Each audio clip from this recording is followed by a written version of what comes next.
I am deeply disappointed in Stoicism. I was deeply into Stoicism around the end of 2017. I had a really rough time at work, and while looking at some audiobooks, I found Irvine's A Guide to the Good Life. The book was amazing. It made so much rational sense on so many levels, and I began to put it into practice. A situation later came where my dog of 11 years was dying, although at the time I didn't know it. I did, however, feel that I had spent the time well with her prior to her death, and after a week of grieving, I was back to normal. I felt that Stoicism was very useful here. There was, however, a different time where I missed a flight for a job interview. I left in enough time, but one thing led to another that day with the icy weather, and I had missed the flight. On that day, it seemed to me as if I was unconcerned about it. I wanted to go to the interview but was remaining in a semi-apathetic state as to not get overly excited. I feel that this state reduced my sense of urgency, which made me lose my flight, although the airline was really ruthless as well. After this, I felt like Stoicism has no real long-term goal for me, as in life is predetermined anyway, and we can only control how we face it. On top of that, there is supposed to be this sense of duty to humanity, Aurelius, which means that I do not control my own path through life, and instead I need to serve others. While serving has this out-of-body purpose to it, I think it's morally and metaphysically important for us as humans to determine our own fate and our own path to happiness, while acknowledging that other people can help us reach that, as we are social animals. And if we do that, then we can no longer remain in a state of semi-apathy to reach eudaimonia by limiting what we get attached to. Sure, getting attached to eating fine food and wine has its downsides, and I can appreciate the adaptive hedonism slant, but long-term goals should be something we should get to decide and plan for. Also, I only feel I have a sense of duty towards my family, not all of society, and I decided to take on that responsibility. I don't see how this can or even should be applied to all of humanity. Please help me find the right ideas in Stoicism, because I did very much feel that it was on some right track. And from the responses, I will add some feedback. Marcus Aurelius, who reminded himself that your only joy and your only rest is to pass from one action performed in the service of the human community to another action performed in the service of the human community. Therefore, I do not get to decide what my destiny is or pursue something that is meaningful to me personally. I live to serve others. In Stoicism, I need to keep improving myself to be the most virtuous version of myself. But for what end? To handle whatever life throws at me. It is mentioned that this is similar to a martial artist. To me, it sounds like a soldier, ready to be used like a tool for when the army needs him, or in this case, for the benefit of humanity. Edit 2. It isn't that I am obtuse, I am just trying to get at the heart of the matter, or the primacy of the philosophy. At its core, it's an altruistic philosophy where my volition is greatly reduced. I am encouraged to better myself, but for the purpose of being used by humanity. All desires that I may have been reduced to bare minimum, just my own inner happiness, which should be content with whatever I have in life. In effect, I am willfully making myself subservient to my community or society, by reducing my wants and desires and preparing myself to be virtuous, but that can be virtuous by the standards of society. All this just so that I don't need to worry about how to live my life the way I ultimately want. I mean, look, I appreciate the rationality applied to emotions, techniques for hedonistic adaptations, negative visualization, and the incredible examples of resilience like prisoners of war. But does it have to come at the cost of my individualism and my ability to go after purposeful things to me personally? Comment 1. That moment when people do Stoicism by the book, apply it in the narrowest of senses, expecting it to somehow automatically and magically regulate everything in their lives, and end up disappointed. I really hope to see more and more posts like this, disappointed posts. Stoicism is not an instruction book for how to live a normal, well-adjusted life of an adult who doesn't miss their job interviews. It doesn't replace planning and common sense any more than it's really supposed to replace anger and grief. At the end of the day, you can do everything right and things can still go to shit. Accept that, live with it, live by it, and still be the best you can. Don't let imperfection make you bitter and whiny. You have a twofold duty to be your best self, first to yourself and then to others.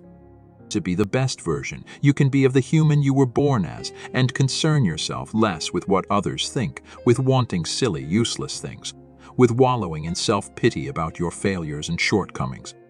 It's not Stoicism's job to get you to the airport on time, nor is it to comfort you after the loss of a loved one. You do those things on your own as the functional adult that you are, and not dwell too much either on your successes as such, or on your failures.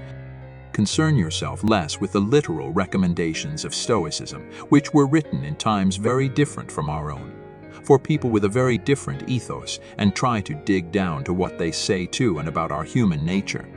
Sorry for the rant, which might have been a bit more than your story called for. I'm getting increasingly fed up with narrow, literal interpretations of Stoicism that inevitably end up disappointing. Comment 2. If there is no point changing the grand scheme of things, but we don't know what our fate is. It's just an acknowledgement that we have little control over the world around us. Our fate might be to die of cancer next year. We really don't know, so you just kinda roll with it. The Stoic aims not to win ultimately, but to merely fulfill their moral duties, which paradoxically means they struggle and fight until the very end. Those aiming towards the goal may end up quitting once there's difficulties or it seems hopeless. Paradoxically, the Stoic approach tends to be the one that has the most change of resilience. Hey, you're in a POW camp. Your fate might be to die tomorrow. They may execute you. Your allies might accidentally bomb the base. You may get a disease and die. These are all out of your control. You instead focus on the here and now, what you can control, and your own actions. Acknowledging fate is simply acknowledging that we are but tiny players in the universe, and that we don't control everything. And rather than fight fate or complain, we move on and accept. Fate doesn't hate us, and we're part of an overall machine and not the center of the universe. Rather than a prison, acknowledging fate is useful. It can be strangely freeing. I don't have to worry about this or that because most of those things are out of my control. My fate, as I said, might be to die in a week from now. Comment 3.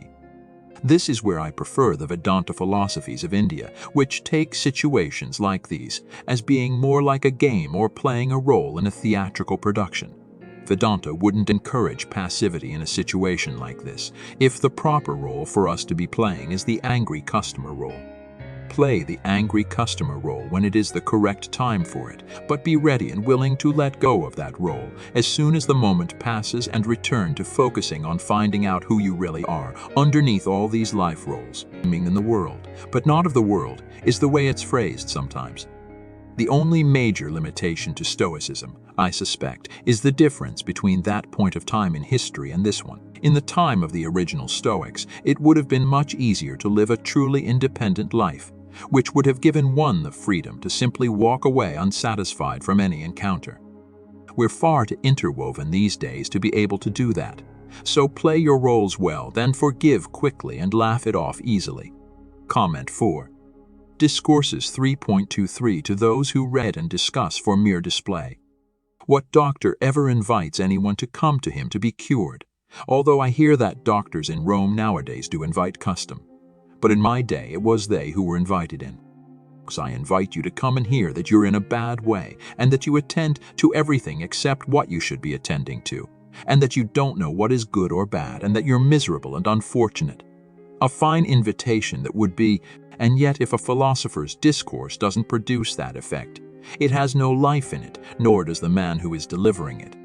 Rufus was in the habit of saying, "If you find time to praise me, I'm saying nothing of value."